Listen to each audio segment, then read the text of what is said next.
Does that make sense? Am I saying it correctly?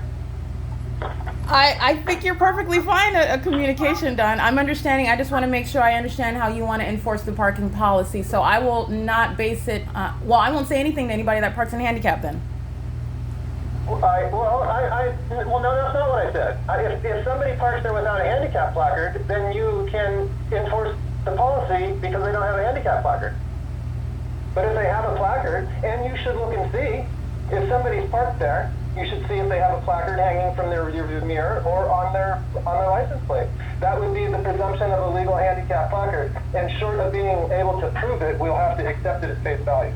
Mm-hmm. And if they don't have either of those things, some temporary handicap placard, a stamp on their license plate or something hanging from their mirror, then we would, by all means, enforce the parking policy and have them move or have them towed. Okay, and that is irrespective of, there is no duration of time, so they can just keep their car parked there. There's not at this moment, no. There's not a duration of time. Not until I get clarity from our attorney about how we want to handle this. This has never come up for me before, Erica. I've never had an issue where we prevented parking to somebody, and you don't know whether or not they had a placard or not, so neither do I. But the message that I got from my secretary was that, I'm assuming that they have a placard. I haven't talked to them yet, so I'll get their version of the event. If they didn't have a placard, it's an easy conversation. You don't have any right to park on the property, period. You're right. If they have a placard, I'm going to tell them that it was an oversight, and we will,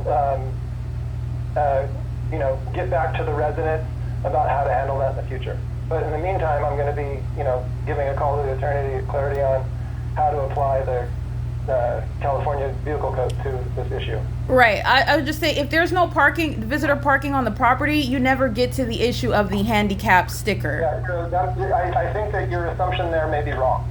Oh, okay. What I'm saying is California Vehicle Code is going to trump our policy. And federal law is going to trump that. Code. Okay, got it. I don't know if that's true. I believe it is. I want to verify it. And if I'm wrong, then of course we'll, continue moving forward. But if I want to act out of an abundance of caution, I want to give the right to the people until we can prove otherwise. Right. I understand that. I don't want to get into an ADA debate with somebody with a disability. No, I understand that, because it's not a matter of trying to discriminate against any sort of disability. It's a matter of parking rights on the property, which is irrespective. Erica, you can talk until you turn blue about what your intentions are. Right. But I can tell you right now, if we're violating ADA, there's not going to be any defending it because you're enforcing the policy. So I want to get an answer as to whether or not the law is that anybody can park there, and if it is, that it trumps our policy or not. If the law says that anybody can park there, unless it's private property and we don't allow guest parking because it's private property, then obviously we'll enforce it. But I'm suggesting that it may not be something that we can enforce because of California Vehicle Code. Okay, got it. We definitely want to be in conformity to all of the laws, especially the federal laws. I totally agree with that. Well, I mean, there may be a federal component to it as well, but in California, I don't believe there's a designation between public and private property in terms of handicap placards. I believe in California that any handicap placard can park in any handicap space, public or private, if it's accessible, and our property is accessible. Yeah, so that would give anybody the ability to just be on the property. Okay. To make sure I'm right, or identify that I'm in fact wrong, and we'll go from there. But, right. But this is based on a message you got regarding somebody, the handicap parking yesterday, right? So that was concerning Lorraine Pena's sister, which I didn't find out until after Lorraine walked out, and I asked Lorraine about her guest. She was raising her voice at me. That's what was the issue, not on anything regarding handicap spot parking. She was raising her voice at me, and I asked her to please refrain from raising her voice, and that if she, I asked Lorraine because her guest didn't want to cooperate, I guess. And so I let her know, ordinarily when people are coming onto the grounds, I don't have any problem with that, especially if they're just picking someone up like she was just picking her up. She wasn't even parking. And so Lorraine came out and I asked her about her sister, and if she's going to be uncooperative, then in the future she would. If she's just picking her up, why are you talking to them at all? She was parked in the parking spot. That's why. So Lorraine came out after the fact. Hello? All right. I mean, how long? I mean, did you see her park? I was already walking the grounds. So yes, I encountered her parking on the grounds, and I did not recognize this person. So I did ask, "Hi, how are you doing? I'm the manager here. We don't have any visitor parking. I always do the same thing." So. Mm-hmm, mm-hmm. And so she said, what did she say? She didn't say anything. She kept her windows rolled up, and then she's pointing at something. I said, what is it that you're pointing at? And then she rolled her windows. She wasn't speaking, or she wasn't speaking English, or No. She spoke English. When she rolled her window down and she started speaking, she spoke English, and she understood my English. She rolled her windows down, and she was hostile. And then she was calling me unprofessional because I was asking her about whether or not is there something that I can help you with, because there's no visitor parking. And she said that I was unprofessional for that. This is when Lorraine began walking outside of the apartment. And I asked Lorraine, because I recognized my resident, and I asked her about her sister and her raising her voice at me and being hostile when she's outside of the bounds of the parking policy. So that's something that I'm going to continue to enforce. But if you're... Well, how are you? So let's total hypothetical, Erica. Somebody comes on the property to pick somebody up, and they've got to park for a minute. What are we doing? Are we not letting people pick people up? That's not... I just stated the opposite of that. That's not what I'm doing at all. Well, no. So if somebody comes and parks in a space and is picking up, Joe from 1818-5, and have to go up to Joe's house and knock on his door and say, "Hey, I'm here." Are we letting that happen? Of course, that's what I just stated was the case. I told Lorraine if that was the case, but that's not what her sister did. Didn't say anything, kept her windows rolled up, rolled her window down, and called me a name, and was raising her voice at me. As opposed to just stating, "Oh, I'm here picking up," or whatever, But this is private property, and you cannot just park here on the grounds. I understand what you're stating now. If there's a handicap sticker, then there's no parking policy for that type of visitor. I'm kind of asking a separate question now. I mean, I'm asking, I guess what I'm asking now is, how rapidly or how aggressively are we enforcing the parking policy? I mean, I want to enforce the parking policy, but we don't need to be on people the second they get there. I mean, I'm not really sure. I wasn't there. But, right. So attempting to talk to this person, she wasn't being receptive of the communication. Not at all, and she's raising her voice when she rolls her window down, and calling names, and it's a matter of, "Oh, I'm just picking up my sister, Lorraine Pena." What did she call you? She said, "Oh, you're unprofessional." Okay. While she was yelling at me and telling me that I'm unprofessional.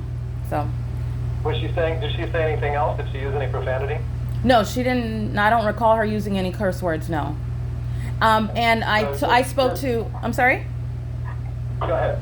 I spoke to Lorraine about it because her sister was very hostile, and so I asked Lorraine if she would let her guests know, because all the residents sign the same parking policy, and they all know that their guests don't have the ability to park on the property.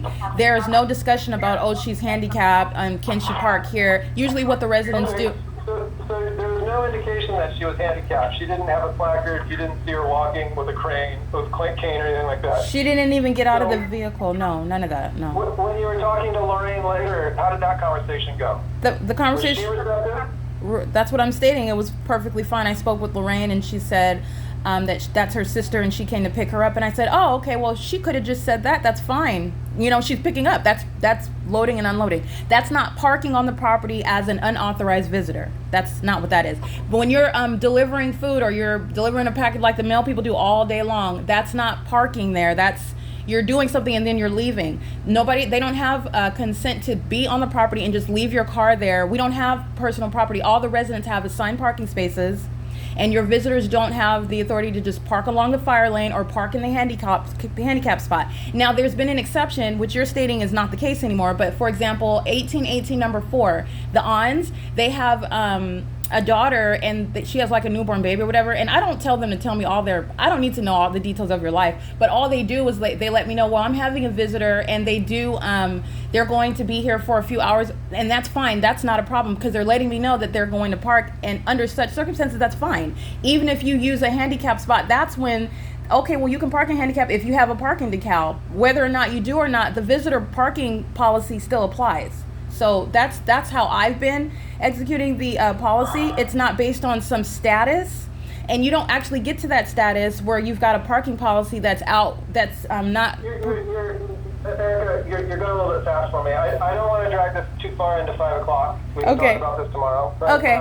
I didn't mean to. I was just going into how I've been doing the parking policy, but that's fine, Don. I understand. So when you say that you're allowing people, if people come to you and say, hey, I'm a resident there, and I say, hey, Erica, my brother's going to be here for a couple of hours helping with something. Is it okay if he parks in my space? Even for, no. That's fine. Not in their space. I always tell them they can park in the reserved space. They can even park in the handicap space. Yes, I give consent to do that. And I don't think that we should be letting non-placard cars park in the handicap space for any reason. Okay. I mean, if Carlo's doing it, that's one thing because we're getting business stuff. But for anybody else, we shouldn't be parking in the handicap space unless there's a handicap placard. I mean, that's an illegal parking no matter what, I think. It's a matter of, Don, we're the landlords, Don, so we have the ability to consent to that. I don't believe that we have the ability to consent to parking in a handicap space. We have the ability to augment our policy for anything, but a handicap space is a space that's available to a disabled person. Right. And we can okay. So nonetheless, that's what and you're answering your question. Yes, they let me know ahead of time, and I say, oh sure, they can't park in your spot because I'm not consenting to violating the parking policy. They can park at the front of the property, park in the reserved spot. And they've even said that, oh, they're going to spend the night, How many reserve spots do we have, not including handicap, just extra parking? One. So there's one unassigned parking space. One, yes. And there's two handicap spaces. I believe it's 2, yeah, not 3. I think it's 2. Okay, so 3 total. Yeah. And the one additional space isn't maintenance parking or staff parking? The SCI spaces, 85 and 86, that's for me and Carlo, yeah. Okay, so those 2 spaces are in addition to these 3. Right. And that's all at the front of the property. And I don't give anybody consent to park in the SCI spaces. I don't give anybody consent to park as a visitor, whether or not you're handicapped or not. Now, if you have consent, I'm having a visitor over, sure, go ahead and park. If you have a handicap spot, park in the handicap spot. I don't care. I know. How is giving somebody permission to park in the extra spot for a couple of hours if they tell you ahead of time not giving them permission? How is, phrase that question again? You said that you're not giving people the permission to park on the property. No guests can park on the property, but you just said that if they ask and it's for a couple of hours, they talk to you first, that you're allowing it. Beforehand, yes. How is that? How is it? I mean, you're allowing it. Why are you allowing it then? With the consent of this is our parking policy, Don. With the consent of the authority of the landlord, that's what we are, then you can. But the parking policy, the general parking policy is there is no visitor parking on the grounds. All the residents have their assigned parking. You're saying that if they ask you ahead of time, you're consenting, but if they do it without checking with you first, you're not consenting. You don't have any authority by default, correct? Right. So, but if they park there first and they're there for an hour and you don't realize it, and then they see you and say, "Hey, I'm going to be here for a couple of hours. Is it okay? I'm visiting Joe in apartment 10." Yeah, that's happened before. That's happened before. Yeah. And you're okay with that? Yes, that's happened before. Yeah, because I'll see them. I'll walk to my office or whatnot. Sometimes I'll wait. I'll see it walking outside of my office to my apartment, and I don't go put a sticker on their car immediately. I don't do that. I'll wait for a little bit because they may just be there for a second and then they'll leave. But if I see you're there for several hours, you're parking as a visitor. That's outside of the parking policy, and that's whether you are handicapped, whether you have a handicap sticker or not. It's not based on your status. So, well, so in turn, we're getting back to that now. Yeah. I'm going to do a little bit more research on this tomorrow. Okay. Let you go tonight, Erica. Thank you.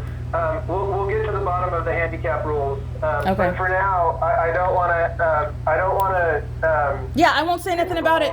I won't say If anything. they have a placard and they're parked there, then they're authorized to park there until further notice. Got it. Okay. Thank you. No problem.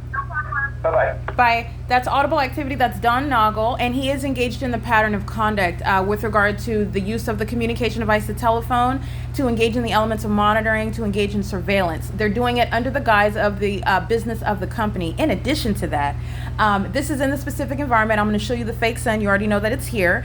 So it doesn't change when you're dealing with the director of property management, who is also documented engaging in terrorism, while the demons fly in a helicopter and circles over my office while I'm on the phone with him, which is the creation of audible activity, while the people of the state, the demons that live at the property, the demons that come onto the property, such as the third party acting with LAPD on video, and which is the basis for an employer exercising fictitious authority to call me and correct me regarding enforcement of the parking policy. I just want to be clear. While I am intentionally referencing federal law that we definitely want to be in compliance with, you definitely don't want to be caught engaging in group stalking, exercising fictitious authority to harass, all right, and also to engage in harassment as an entity while you're group stalking altogether, period. That she came onto the grounds engaging in criminal activity with Lorraine Pena, heavily documented group stalkers. Those are the same people of the state that are referenced, by the way, in an employee warning notice. And Don Noggle is a group stalker who is exercising fictitious authority with a third-party company whose employees, let me be clear, you've seen Carlo Lopez, a group stalker. You've seen speaker companies on the communication device engaged in federal stalking. This is P.O.C. Don Noggle on the phone, the entity engaging in what is terrorism with Don Noggle flying over my office in helicopter while engaged in ongoing knowledge of everything that's within the topic of discussion. What the demons don't like, they will fly over my head in a helicopter, doing so while I'm on the phone with corporate. This is not a legitimate company. None of that was serving other than the P.O.C. I want to be clear on that. And also to add ongoing scrutiny to the analysis, this is regarding the demon that was threatening my life, group stalking under the fake sun that's over building 1800, like I showed in video again today, while RX to go is group stalking with LAPD. And that fake sun is over that same apartment building at the same address, okay? That third party that was group stalking yesterday, which was July 8, 2024, while she's threatening my life, yelling at me, which is a threat, she's monitoring, group stalking, audible activity with the entity that's stalking by helicopters, following me everywhere that I go in Los Angeles, including while I remain here at Alvarado Gardens. And she's engaging in the demonic behavioral pattern of crossing path in sync with those demons who are at the stalking in a helicopter, while she's also engaged in terrorism via directed light. This is a demon and exhibiting demon possession because she's hostile while she's being documented as a terrorist. This third party, Don Noggle, under the guise of speaker companies, is engaging in what is harassment as an entity. I want to document that, number one. Number two, it's all audible activity serving to monitor me. I want to document that. Number two, this is occurring in the workplace. It's relevant to what the people of the state are doing while they live on the grounds 24/7, and the state is monitoring me to that entire conversation.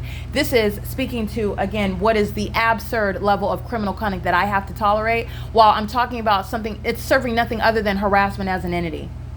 Okay, I have to entertain nonsense while, first of all, it's monitoring me, and second of all, the demon that arrived engaging in name calling was group stalking with LAPD, and he's group stalking with LAPD right now via this communication device, this conversation on the phone.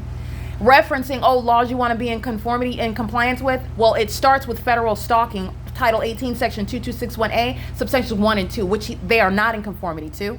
It's also starting with regard to existing laws and those which shall be enforced, and RICO is not out of bounds right now with regard to what speaker companies and the people of the state are engaging in. You're outside of bounds of RICO laws, and also with regard to the prosecution for federal group stalking and monitoring terrorism, which shall be recognized under federal law in the U.S. They are outside of conformity of common sense that the state should not be group stalking with the people of the state, which is what they represent. And because you cannot recite the law, and I'm referencing the entity, I'm referencing the people, because you're engaging in criminal conduct that the government in the United States has yet to be exposed and prosecuted for, does not mean that you are operating lawfully under any circumstances. It means that you're operating maliciously. And so I want to be clear, this is the same conduct of dealing with demons. who are engaging in the pattern of conduct, calling on the phone on a communication device while they're keeping me under surveillance, aware of what it is that I'm reviewing on my phone. Demons are exceedingly hostile while they hear anything about my personal life, anything, if I'm in prayer, anything that I may be praying about. Remember, you're dealing with demons, okay? And so who do you have engaging in the pattern of conduct? It's not different from what is sanitized pros. Oh, you've got the demon that's affiliated with speaker companies who thinks that there will be some distraction in the legal analysis or some hiccup in that prosecution because you are the director of property management, and it's not. That director of property management will go to federal prison, which is exactly where he's going. Don Noggle, heavily documented group stalker, engaging in surveillance on communication devices in violation of existing, by the way, federal laws governing the HUD housing. All of the people of the state that are group stalking, keeping me under surveillance on a communication device that I work on my cell phone, and on the telephone where private identifying information is shared, and within the custody of a corrupt law enforcement agency, the corrupt population who are engaging in group stalking and surveillance together. Those are all another independent bases of prosecution, including Don Noggle as a director of property management for a company that is a participant in federal housing programs such as Section 8.